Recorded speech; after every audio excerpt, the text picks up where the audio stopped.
औज़ुबिल्लाहिमिनश्शैतानिर्रजीम बिस्मिल्लाहिर्रहमानिर्रहीम। अल्लाह जल्ले शानहू के नाम के नाल अल्हम्दुलिल्लाहि रब्बिल आलमीन वल आक़िबतु लिल मुत्तक़ीन अस्सलातु वस्सलामु अला रसूलिल करीम। दोस्तों अस्सलामु अलैकुम। डॉक्टर नसीर कालम हाज़र CLP न्यूज़। दोस्तों चंद दिन पहले साडे हमसाए इंडिया के वज़ीर आज़म मोहतरम मोदी साहब उन्होंने एक तकरीर फरमाई सी जिंदे विच उन्होंने कहा सी कि खून और पानी इकट्ठे नहीं चल सकते। अगरचे बड़ा खतरनाक बयान सी उन्होंने अपनी सजैशन या अपने माइंड के अंदर पता नहीं इन्होंने की मतलब रखा से पिछे, लेकिन जरा इस तो मैं मतलब लैना ना या सानू पाकिस्तान में जरा लेना चाहिए वे वो तो बड़ा सादा जिहा कि वो कहते मोदी साहब फरमा रहे हैं कि खून और पानी इकट्ठा नहीं चल सकता, लेकिन इंतहाई शर्म की गल है कि दोनों इकट्ठे ही चलन डे ने। यानी साडा पानी भी बंद किया मोदी साहब ने और साडे मुल्क के अंदर कतलो गारत भी कराई जा रही है और साडी हुकूमत के नुमाइंदे जड़े ने या साडे हुक्मरान जड़े ने या साडे जड़े करदा दरदा ने या साडे जड़े मुख्तदर हल्के वाले ने वो जुबान तो जुबान नहीं खोलते।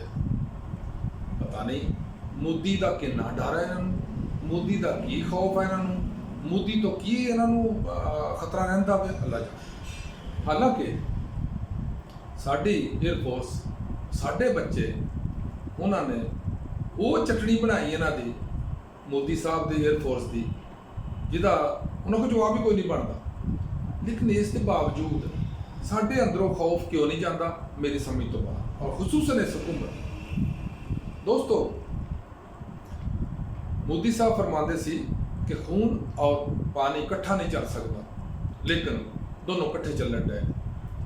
साडा पानी बंद किया, साढ़े अंदर पाकिस्तान के अंदर पेनीट्रेट किया उस बंदे ने, और उन्होंने वजीर उन्होंने बशीर उन्होंने अकलीती लोग जड़े ने कलीदी लोग जड़े ने वो जनाब पार्लीमेंट के अंदर बेबागे दाहले गल कहते हैं कि असी बलोचिस्तान के अंदर बहुत कुछ कर रहे हैं, लेकिन जिस घर के अंदर घर के जी लड़ते होन, घर के अफराद आपस चित्रो चित्री होंगे होन, आपस गुत्थम गुत्था होन, उत्थे इहो कुछ ही होंदा जो साडे मुल्क के नाल हो रहा।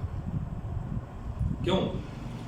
क्योंकि जे अपने कजिए जो निकल गए तो बाद के कजिया देखणगे ना, इत्थे दी कोई गल आ कि PTI नूं तुलना। हालांकि PTI भी पाकिस्तानी आ, इन्ने ही पाकिस्तानी ने जिन्ने असी पाकिस्तानी आ, इन्ने ही पाकिस्तानी है जिन्ने बाकी पार्टियां पाकिस्तानी आ। असी तो इमरान खान नूं तुलना, हालांकि इमरान खान भी उन्ना ही पाकिस्तानी जिन्ना बाकी सारे। जिस दिन साडे मुक्तदरिया साडे हुक्मरान साडे सियासतदान साडे ब्यूरोक्रेट्स इन्हां के दिमाग चो एक गल सिर्फ निकल गई कि साडे सारे पाकिस्तानी ने और असी पाकिस्तान वास्ते कोशिश करनी आ, ना कि असी लड़के, ना कि छितरो छितरी हो के, ना कि एक दूसरे को अंदर बाहर करके, ना कि एक दूसरे से फायरिंग करके, ना कि एक दूसरे को जलीलो खार करके असी जंग जितनी। ये जित कभी भी जंग नहीं जीती जा सकती। क्यों? जिस घर च देखो जिस घर दे विच इतफाक नहीं है, इतिहाद नहीं है, वो तो बरकत खत्म हो जाती है। और एक बड़ी मिसाल मैं तुहानूं दसना, एक बजुर्ग सी वो मरन लगा, ਉਹਦੇ बेटे सी 8-10 बेटे सन। उन्होंने कहा बाबा जी मरन तो पहले सानू ना कोई नसीहत करके जाओ। बाबा जी ने कहा तुसी काका एक लकड़ियां का गट्ठा एक लैके आओ एडा क जन। वो लैके आ गए। उन्हें कहा काका वारी वारी इनू तोड़ के दिखाओ गट्ठे बंद नूं। उन्हें कहा जी ये किस तरह टुटेगा? बाबे ने कहा इनू खोल लो। वो खोलिया तो कल्ले कल्ले डंडे नूं तोड़ी जान सारे। बाबे ने बड़ी तारीफी गल की सी, अगर तुसी इकट्ठे रहोगे इस बंडल की तरह तुहानूं कोई नहीं तोड़ सकेगा, लेकिन जदों तुसी इस टुटे हुए गट्ठे की तरह हो जाओगे तो तुहानूं हर बंदा छित्र मारेगा। और यही वजह असी अंदरों बाहरों ना अंदर के मामला असी ठीक कर रहे हैं, ना को करना चाह रहे हैं, ਅਗਰ ਕਰਨਾ ਚਾਹੁੰਦੇ ਤੇ 2 ਦਿਨ 4 ਦਿਨ 10 ਦਿਨ ਦਾ ਮਾਮਲਾ ਸੀ ਜਦੋਂ ਦਾ ਬੈਠ ਕੇ ਸਿਰਫ ਇੱਕ ਆਲ ਪਾਰਟੀ ਕਾਨਫਰੰਸ ਹੁੰਦੀ, ਸਾਰਿਆਂ ਨੂੰ ਉੱਥੇ ਬੁਲਾ ਲੈਂਦੇ, ਦੱਸੋ ਵੀ ਕੀ ਤਹਫਜ਼ਾਤ ਨੇ ਤੁਹਾਡੇ, ਆਪਸ ਦੇ ਤਹਫਜ਼ਾਤ, ਇਹ ਭੈਣ ਭਰਾਵਾਂ ਵਾਲੇ, ਇਹ ਖਾਨਦਾਨ ਦੇ ਤਹਫਜ਼ਾਤ ਨੇ, ਉਹ ਬੈਠ ਕੇ ਬੜੇ ਆਰਾਮ ਨਾਲ ਹੱਲ ਹੋ ਸਕਦੇ ਨੇ। ਲੇਕਿਨ ਇੰਨਮਲ ਅਮਾਲੁ ਬਿੰਨੀਯਾਤ, ਹਮਲਾ ਦਾ ਮੇਰੇ ਨਬੀ ਸੱਲੱਲਾਹੁ ਅਲੈहि ਵਸੱਲਮ ਫਰਮਾਇਆ ਨੀਅਤਾਂ ਤੇ, ਜੇ ਨੀਅਤ ਹੋਵੇਗੀ ਤਾਂ ਸਭ ਕੁਝ ਹੋ ਜਾਏਗਾ। ਇਹਦੇ ਨਤੀਜੇ ਕੀ ਨੇ? ਇਹ ਨੀਅਤ ਨਾ ਹੋਣ ਦਾ ਸਿਰਫ ਇੱਕ ਨਤੀਜਾ ਨਹੀਂ ਨਿਕਲ ਰਿਹਾ ਕਿ ਸਾਨੂੰ ਇੰਡੀਆ ਨਾ ਵਾਹ ਪਿਆ, ਬਲਕਿ ਸਭ ਤੋਂ ਬੜਾ ਨੁਕਸਾਨ ਜਿਹੜਾ ਸਾਨੂੰ ਹੋ ਰਿਹਾ ਉਹ ਹੈ ਸਾਡੇ ਬੱਚੇ ਸ਼ਹੀਦ ਹੋ ਰਹੇ ਨੇ, ਸਾਡੇ ਬੱਚੇ ਹਮਲਾ ਹੋ ਰਿਹਾ, ਉਹਨਾਂ ਤੇ ਕਤਲੋ ਗਾਰਤ ਹੋ ਰਹੀ ਆ, ਉਹਨਾਂ ਤੇ ਦਹਿਸ਼ਤਗਰਦੀ ਹੋ ਰਹੀ ਆ, ਉਹਨਾਂ ਤੇ ਧਮਾਕੇ ਹੋ ਰਹੇ ਨੇ, ਉਹਨਾਂ ਤੇ ਫਾਇਰਿੰਗਾਂ ਹੋ ਰਹੀਆਂ ਨੇ, ਪਰ ਉਹ ਆਰਾਮ ਨਾਲ ਬੈਠੇ।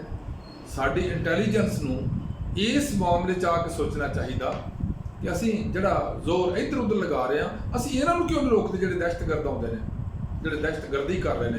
ਤੁਸੀਂ BLA ਨੂੰ ਕਹਿ ਦਿਓ ਦਹਿਸ਼ਤਗਰਦ, ਮੰਨਣ ਵਾਲੀ ਗੱਲ ਹੋ ਸਕਦਾ, ਲੇਕਿਨ ਅਗਰ ਉਹਨਾਂ ਨੂੰ ਵੀ ਸਿੱਧੇ ਤਰੀਕੇ ਨਾਲ ਕੀਤਾ, ਉਹਨਾਂ ਦੇ ਪਿੱਛੇ ਕੌਣ ਚੱਲਣ ਡਿਆ?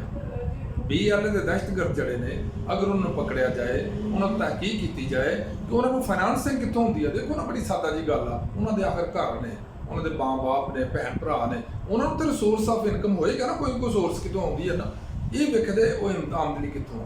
ਜਿਸ ਤਰ੍ਹਾਂ ਆਪਣੇ ਉਹ ਪਿੱਛੇ ਜੇ ਇੱਕ ਜਾਫਰ ਐਕਸਪ੍ਰੈਸ ਨੂੰ ਕਿਡਨੈਪ ਕੀਤਾ ਸੀ, ਜਾਂ ਉਹਨੂੰ ਅਗਵਾ ਕੀਤਾ ਗਿਆ, ਜਾਂ ਉਹਨੂੰ ਜੋ ਵੀ ਕੀਤਾ ਗਿਆ, ਉਹਦੀ ਤਾਰਾਂ ਕਿੱਥੇ ਖੜ ਗਈਆਂ?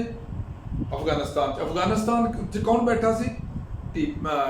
ਆਪਣੇ ਤਹਿਰੀਕੇ ਤਾਲਿਬਾਨ ਪਾਕਿਸਤਾਨ, TTP, ਔਰ ਉਹ ਕਿਤੇ ਨਾਲ ਅਟੈਚ ਆ, ਪੂਰਾ ਨਾਲ ਅਟੈਚ ਆ, ਤੇ ਕਿੱਧਰ ਗਿਆ? ਅਸੀਂ ਇੰਡੀਆ ਦਾ ਨਾਂ ਲੈਣ ਤੋਂ ਸਾਡੇ ਹੁਕਮਰਾਨ ਇਸ ਤਰ੍ਹਾਂ ਸ਼ਰਮ ਮਹਿਸੂਸ ਕਰਦੇ ਨੇ ਜਿਸ ਤਰ੍ਹਾਂ ਇੰਡੀਆ ਕਦੀ ਸਾਡੇ ਤੇ ਹਮਲਾ ਕਰਨ ਤੋਂ ਸ਼ਰਮ ਮਹਿਸੂਸ ਨਹੀਂ ਕਰਦਾ। ਯਾਨੀ ਦੋਨਾਂ 'ਚ 180 ਡਿਗਰੀ ਦਾ ਹੈ ਫਰਕ।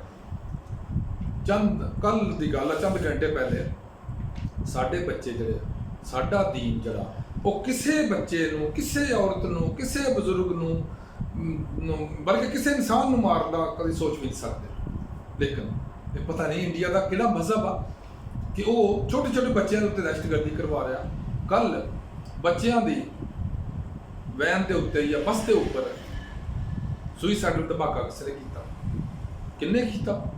ਇਹ ਸਾਡੇ ਇੰਟੈਲੀਜੈਂਸ ਨੂੰ ਪਤਾ ਹੋਵੇ ਵੀ ਕਿੰਨੇ ਕੀਤਾ, ਉਹ ਕਿੱਥੋਂ ਦੀ ਆਏ, ਉਹ ਵੀ ਇਹਨਾਂ ਨੂੰ ਪਤਾ ਹੋਣਾ ਚਾਹੀਦਾ। ਇਨਵੈਸਟੀਗੇਟ ਕਰਨ, ਕੌਣ ਆਇਆ, ਕਿੱਥੋਂ ਦੀ ਆਇਆ। ਜਦੋਂ ਕਿ ਬਿਲਕੁਲ ਹਰ ਚੀਜ਼ ਸਾਹਮਣੇ ਵਾਜ਼ੇ ਆ, ਤੇ ਇੰਡੀਆ ਦਾ ਨਾਂ ਨਹੀਂ ਦੇਖੋ ਸ਼ਰਮ ਆਉਂਦੀ ਹੈ।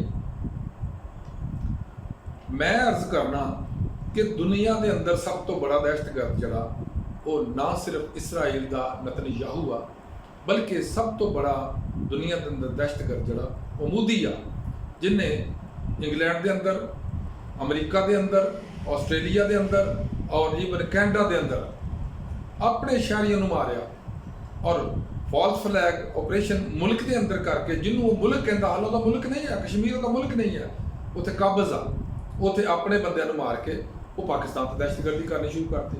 ਫਿਰ ਉਹਨੂੰ ਕੰਪੀਟ ਕਰਨ ਵਾਸਤੇ ਉਹ ਮੁਲਕਾਂ ਸਾਰਿਆਂ ਨੂੰ ਇਕੱਠਿਆ ਕਰਕੇ ਰੋੜੀ ਪਾਉਂਦਾ ਜੀ ਪਾਕਿਸਤਾਨ ਆ ਕੇ ਦਹਿਸ਼ਤਗਰਦੀ ਕਰ ਜਾ। ਅਸੀਂ ਖੁਦ ਦਹਿਸ਼ਤਗਰਦੀ ਭੁਗਤਣ ਡਏ ਆ, ਸਾਡੇ ਨਾਲ ਦਹਿਸ਼ਤਗਰਦੀ ਇੰਡੀਆ ਕਰਨ ਡਿਆ, ਲੇਕਿਨ ਅਸੀਂ ਇਹ ਸਾਬਤ ਨਹੀਂ ਕਰ ਸਕਦੇ ਵੀ ਇੰਡੀਆ ਸਾਡੇ ਨਾਲ ਦਹਿਸ਼ਤਗਰਦੀ ਕਰਦਾ। ਕਿਉਂ ਕਿ ਪਾਕਿਸਤਾਨ ਦੇ ਅੰਦਰ, ਅਸ਼ਰਾਫੀਆ ਦੇ ਅੰਦਰ ਬਹੁਤ ਸਾਰੇ ਚੇਲੇ ਚਮਟੇ ਐਸੇ ਨੇ ਜਿਹੜੇ ਉਹਦੇ ਅਜ਼ੀਜ਼ੋ ਕਾਰਬ ਨੇ, ਜਿਹੜੇ ਬੜਾ ਹੀ ਉਹਨੂੰ ਪਸੰਦ ਕਰਦੇ ਨੇ, ਉਹਦੇ ਖਿਲਾਫ ਬੋਲ ਤੱਕ ਨਹੀਂ ਸਕਦੇ, ਉਹਨੂੰ ਬੁਰਾ ਕਹਿ ਨਹੀਂ ਸਕਦੇ। ਜਿੰਨਾ ਚਿਰ ਤੱਕ ਸਾਡੇ ਇਹ ਰਵੱਈਏ ਨੇ ਠੀਕ ਹੋਣਗੇ, ਜਿੰਨਾ ਚਿਰ ਤੱਕ ਅਸੀਂ ਆਪਣੀ ਜ਼ਾਤੀ ਲੜਾਈ, ਅੰਦਰੂਨੀ ਲੜਾਈ ਖਤਮ ਨਹੀਂ ਕਰਦੇ, ਸਾਡੇ ਨਾਲ ਇਹੋ ਕੁਝ ਹੋਣਾ ਔਰ ਇਹੀ ਹੁੰਦਾ ਰਹਿਣਾ। ਕਿਉਂਕਿ ਇੰਡੀਆ ਤੋਂ ਅਸੀਂ ਡਰਨੇ ਆ, ਅਸੀਂ ਪਾਕਿਸਤਾਨੀਆਂ ਤੋਂ ਕਿਹੜੇ ਡਰਨੇ ਆ, ਉਹਨਾਂ ਨੂੰ ਜੋ ਮਰਜ਼ੀ ਸਲੂਕ ਕਰੀ ਜਾਓ। ਲਿਹਾਜ਼ਾ ਮੇਰੀ ਗੁਜ਼ਾਰਿਸ਼ ਹੈ ਮੁਕਤਦਰੀਆ ਤੇ ਕਿ ਆਪਣੇ ਇਹਨਾਂ ਮਸਾਇਲ ਨੂੰ ਖਤਮ ਕਰੋ, ਇਹਨਾਂ ਝਗੜਿਆਂ ਨੂੰ ਖਤਮ ਕਰੋ, ਇਹਨਾਂ ਲੜਾਈਆਂ ਨੂੰ ਖਤਮ ਕਰੋ, ਇਹਨਾਂ ਦੁਸ਼ਮਣੀਆਂ ਨੂੰ ਖਤਮ ਕਰੋ। ਔਰ ਇਸ ਤਰ੍ਹਾਂ ਹੀ ਹੋਣੀ, ਜਦੋਂ ਇਕੱਠੇ ਬੈਠੋਗੇ, ਇਕੱਠੇ ਬੈਠ ਕੇ ਹੱਲ ਕਰੋ। 1-2 ਦਿਨ ਦੀ ਗੱਲ ਆ, ਸਿੱਧੇ ਨਾਲ ਹੱਲ ਹੋ ਸਕਦਾ ਮਸਲਾ। ਲੇਕਿਨ ਸਾਡਾ ਦੁਸ਼ਮਣ ਕੌਣ ਆ? ਸਾਡਾ ਦੁਸ਼ਮਣ ਇੰਡੀਆ ਇੱਧਰ ਵੀ ਬੈਠਾ, ਔਰ ਸਾਡਾ ਦੁਸ਼ਮਣ ਇਸਰਾਈਲ ਇੱਧਰ ਵੀ ਬੈਠਾ। ਦੋਨੋਂ ਸਾਈਡਾਂ ਤੇ ਉਹ ਦੋਨੋਂ ਮਿਲ ਕੇ ਕੰਮ ਕਰ ਰਹੇ ਨੇ, ਲੇਕਿਨ ਸਾਨੂੰ ਇੰਨੀ ਅਕਲ ਨਹੀਂ ਹੈ, ਜਾਂ ਅਸੀਂ ਜਾਣ ਬੁੱਝ ਕੇ ਬੁੱਧੂ ਬਣ ਕੇ ਬੈਠੇ ਆ। ਅੱਲਾਹ ਤਾਲਾ ਸਾਨੂੰ ਹਦਾਇਤ ਦੇ। ਅੱਲਾਹ ਹਾਫਿਜ਼। ਅਸਲਾਮ ਅਲੈਕੁਮ।